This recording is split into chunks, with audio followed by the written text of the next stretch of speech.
Au nom du Père et du Fils et du Saint-Esprit. Amen. Toi, Esprit Saint, toi qu'on nomme le conseiller, toi le don du Dieu très haut, source vive et fait et charité, invisible consécration. Ô Seigneur, envoie ton esprit et tout sera créé et tu renouvelleras la face de la terre.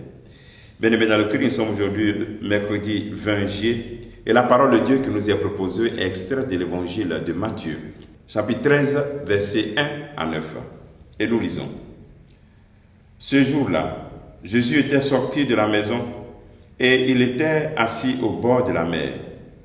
Auprès de lui se rassemblèrent des foules si grandes qu'il monta dans une barque où il s'assit. Toute la foule se tenait sur le rivage. Il leur dit beaucoup de choses en parabole. Voici que le semeur sortit pour semer. Et comme il semait, des grains sont tombés au bord du chemin. Et les oiseaux sont venus pour manger.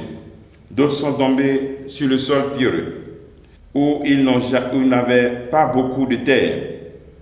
Ils ont levé aussitôt, parce que la terre était peu profonde. Le soleil s'étant levé, ils ont brûlé. Et toutes les racines ont séché. D'autres sont tombés dans les ronces. Les ronces ont poussé et les ont étouffés. D'autres sont tombés dans la bonne terre. Ils ont donné du fruit, en raison de 100 ou 60 ou 30 pour un. Celui qui a des oreilles, qu'il entende. Acclamons la parole de Dieu. Louange à toi, Seigneur Jésus. Bien-aimés dans le Christ, avec ce chapitre 13 de l'évangile de Matthieu, nous commençons cette partie qu'on pourrait appeler le sermon des paraboles. Le Seigneur parle en parabole. Il parle en parabole pour nous montrer avec une simplicité les mystères du règne de Dieu, le mystère du règne de Dieu dans la vie présente, avec des réalités de la vie présente. Et comment écouter ces paraboles-là? Écouter ces paraboles, c'est voir qu'à travers ces images, le Seigneur nous aide à mieux rentrer dans ce mystère. Celui qui a des oreilles, qu'il entende.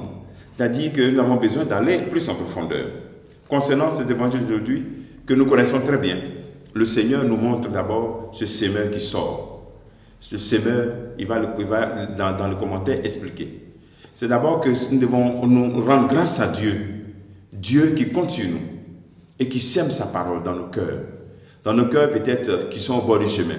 Dans nos cœurs peut-être pierreux. Dans nos cœurs peut-être où il s'est envahi de ronces. Et dans nos cœurs qui sont souvent de bonnes terres. Donc le premier élément, c'est de rendre grâce à Dieu qui nous fait confiance et qui compte sur nous en laissant sa parole tomber dans notre vie. Le deuxième élément dans la méditation, après avoir dit merci à Dieu, c'est de se demander, mais moi je suis quel type de terre? Quel type de terre? Nous avons le bord du chemin où les autres viennent prendre. Souvent les personnes qui écoutent la parole de Dieu, qui sont heureux. Ils disent, ah vraiment elle est belle. Ou bien cette parole, elle est belle pour le voisin. Ou bien cette parole, si mon époux était là, c'était bon qu'il écoute cela. Et voilà, c'est cela. Cette parole ne vient pas dans ta vie. Tu la ramènes dans la vie de l'autre, qui ne l'a même pas écoutée. La parole de Dieu t'est destinée. Le deuxième type de terre, comment arriver à ce que la parole de Dieu puisse s'enraciner en nous?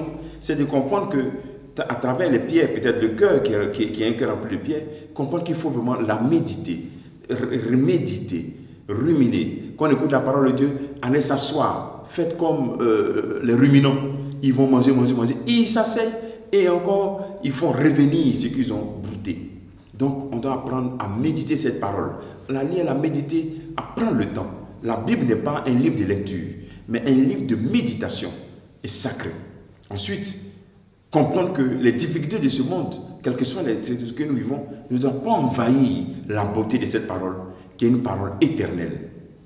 La bonne terre produit du fruit. C'est-à-dire, autour de toi, on doit sentir que la parole de Dieu te nourrit. Tu ne fais rien sans la citer. Chaque fois que tu cites un élément de la parole de Dieu, toutes tes options de vie sont en conformité avec un verset biblique, par exemple. On voit les fruits. Autour de toi, on dit, oui, vraiment, celle-là, elle va vraiment à l'église. Celui-là, il va vraiment à l'église. Autour de toi, on sent que ta vie de piété, la lecture de la parole de Dieu, crée une ambiance de paix et de témoignage. Demandons au Seigneur au cours de cette journée la grâce de travailler notre terre, qui est notre cœur, afin que nous puissions porter du fruit. Le travail que tu peux faire aujourd'hui, c'est de lire la parole de Dieu et puis l'accueillir, la méditer, prendre 1 heure de temps pour lire cette parole que tu viens d'écouter et pose-toi cette question. Mon cœur est quel type de terre? Est-ce que je peux transformer mon cœur à une terre fertile? Que le Seigneur te bénisse, qu'il nous bénisse tous en ce jour. Au nom du Père et du Fils et du Saint-Esprit. Amen.